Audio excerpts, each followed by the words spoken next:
ओम नमो भगवते वासुदेवाय। आइए सुनते हैं ऋषि पंचमी की कथाएं। आइए पहली कथा आरंभ करते हैं। सतयुग में विदर्भ नगरी में शेनजीत नामक राजा हुए थे। वह ऋषियों के समान थे। उन्हीं के राज में एक कृषक सुमित्र था। उसकी पत्नी जयश्री अत्यंत पतिव्रता थी। एक समय वर्षा ऋतु में जब उसकी पत्नी खेती के कामों में लगी हुई थी तो वह रजस्वला हो गई। उसको रजस्वला होने का पता लग गया, फिर भी वह घर के कामों में लगी रही। कुछ समय बाद वह दोनों स्त्री पुरुष अपनी अपनी आयु भोग कर मृत्यु को प्राप्त हुए। जयश्री तो कुतिया बनी और सुमित्र को रजस्वला स्त्री के संपर्क में आने के कारण बैल की योनि मिली। क्योंकि ऋतु दोष के अतिरिक्त इन दोनों का कोई अपराध नहीं था, इसी कारण इन दोनों को अपने पूर्व जन्म का समस्त विवरण याद रहा। वे दोनों कुतिया और बैल के रूप में उसी नगर में अपने बेटे सुचित्र के यहाँ रहने लगे। धर्मात्मा सुचित्र अपने अतिथियों का पूर्ण सत्कार करता था। अपने पिता के श्राद्ध के दिन उसने अपने घर ब्राह्मणों को भोजन के लिए नाना प्रकार के भोजन बनवाए। जब उसकी स्त्री किसी काम के लिए रसोई से बाहर गई हुई थी तो एक सर्प ने रसोई की खीर के बर्तन में विष वमन कर दिया। कुतिया के रूप में सुचित्र की माँ कुछ दूर से सब देख रही थी। पुत्र की बहू के आने पर उसने पुत्र को ब्रह्म हत्या के पाप से बचाने के लिए उस बर्तन में मुंह डाल दिया। सुचित्र की पत्नी चंद्रवती से कुतिया का यह कृत्य देखा ना गया और उसने चूल्हे में से जलती लकड़ी निकालकर कुतिया को मारी। बेचारी कुतिया मार खाकर इधर उधर भागने लगी। चौके में जो जूठन आदि बची रहती थी वह सब सुचित्र की बहू उस कुतिया को डाल देती थी, लेकिन क्रोध के कारण उसने वह भी बाहर फेंकवा दी। सब खाने का सामान फेंकवा कर बर्तन साफ करके दोबारा खाना बनाकर ब्राह्मणों को खिलाया। रात्रि के समय भूख से व्याकुल होकर वह कुतिया बैल के रूप में रह रहे अपने पूर्व पति के पास आकर बोली, हे स्वामी, आज तो मैं भूख से मरी जा रही हूँ। वैसे तो मेरा पुत्र मुझे हर रोज कुछ खाने को दे देता था, लेकिन आज मुझे कुछ नहीं मिला। सांप के विष वाली खीर के बर्तन को अनेक ब्रह्म हत्या के भय से छूकर उनके ना खाने योग्य कर दिया था। इसी कारण उसकी बहू ने मुझे मारा और खाने को कुछ भी नहीं दिया। तब वह बैल बोला, हे भद्रे, तेरे पापों के कारण तो मैं भी इस योनि में आ पड़ा हूँ और आज बोझा ढोते ढोते मेरी कमर टूट गई है। आज मैं भी खेत में दिन भर हल में जुटा रहा। मेरे पुत्र ने आज मुझे भी भोजन नहीं दिया और मुझे भी मारा बहुत। मुझे इस प्रकार कष्ट देकर उसने श्राद्ध को निष्फल कर दिया। अपने माता पिता की इन बातों को सुचित्र सुन रहा था। उसने उसी समय दोनों को भरपेट भोजन कराया और फिर उनके दुख से दुखी होकर वन की ओर चला गया। वन में जाकर ऋषियों से पूछा कि मेरे माता पिता किन कर्मों के कारण इन नीच योनियों को प्राप्त हुए हैं और अब किस प्रकार से इनको छुटकारा मिल सकता है। तब सर्वोत्तमा ऋषि बोले, तुम इनकी मुक्ति के लिए पत्नी सहित ऋषि पंचमी का व्रत धारण करो और उसका फल अपने माता पिता को दो। भाद्रपद महीने की शुक्ल पंचमी को मुख शुद्ध करके मध्याह्न में नदी के पवित्र जल में स्नान करना और नए रेशमी कपड़े पहनकर अरुंधति सहित सप्त ऋषियों का पूजन करना।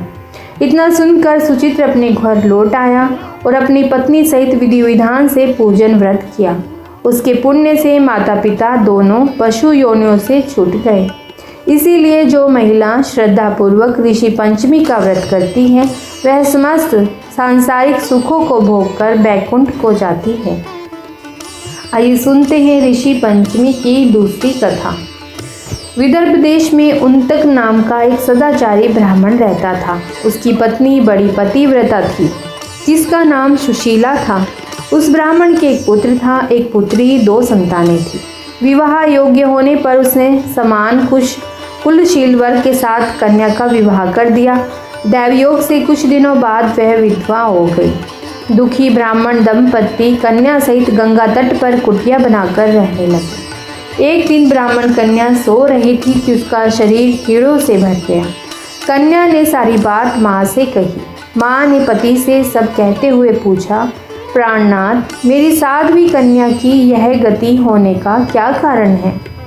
उत्तक ने समाधि द्वारा इस घटना का पता लगाकर बताया, पूर्व जन्म में यह कन्या ब्राह्मणी ही थी। इसने रजस्वला होते हुए ही बर्तन छू दिए थे।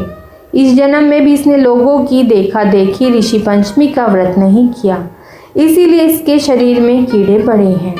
धर्मशास्त्रों की मान्यता है कि रजस्वला स्त्री पहले दिन चंडालनी, दूसरे दिन ब्रह्मघातिनी और तीसरे दिन धोबिन के समान अपवित्र होती है।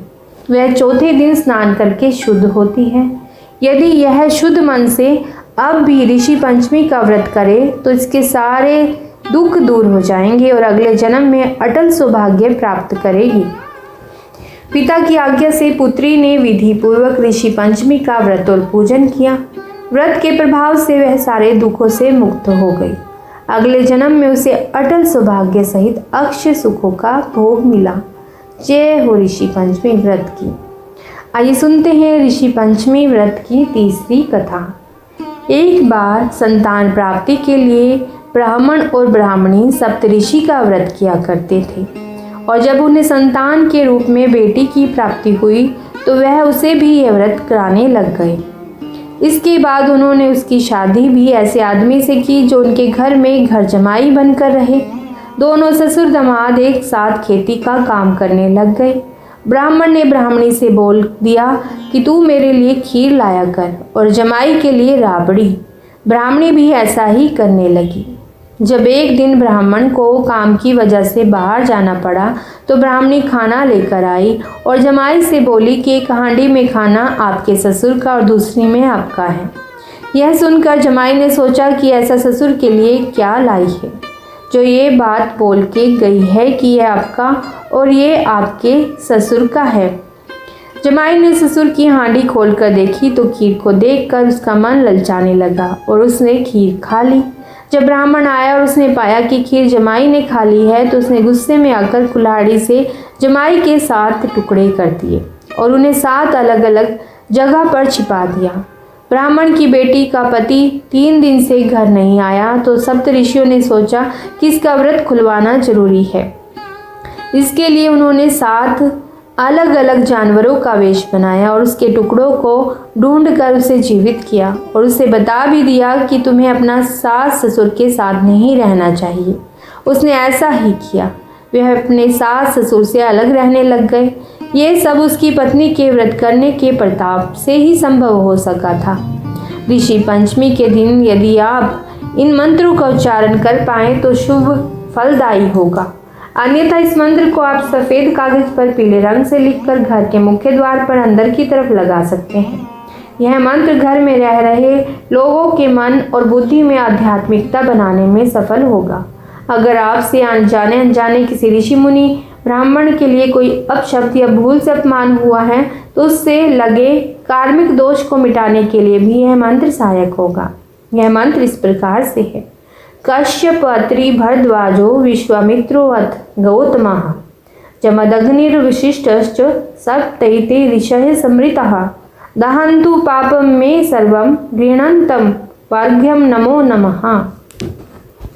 ऋषि पंचमी के व्रत की इतनी महिमा है कि आपके जीवन में किए गए आपके पापों को समूल नष्ट कर देते हैं। तो बोलिए ऋषि पंचमी व्रत की जय। सभी ऋषियों की जय। यदि यह वीडियो आपको अच्छी लगी हो तो इसे लाइक ज़रूर कीजिए, क्योंकि मुझे आपके लाइक से ही पता लगता है कि आपको यह वीडियो अच्छी लगी है। चैनल पर पहली बार आए हैं तो चैनल को सब्सक्राइब जरूर कर लीजिए, क्योंकि हर एक वीडियो की नोटिफिकेशन आपको तभी मिलेगी जब आप इसे सब्सक्राइब कर लेंगे।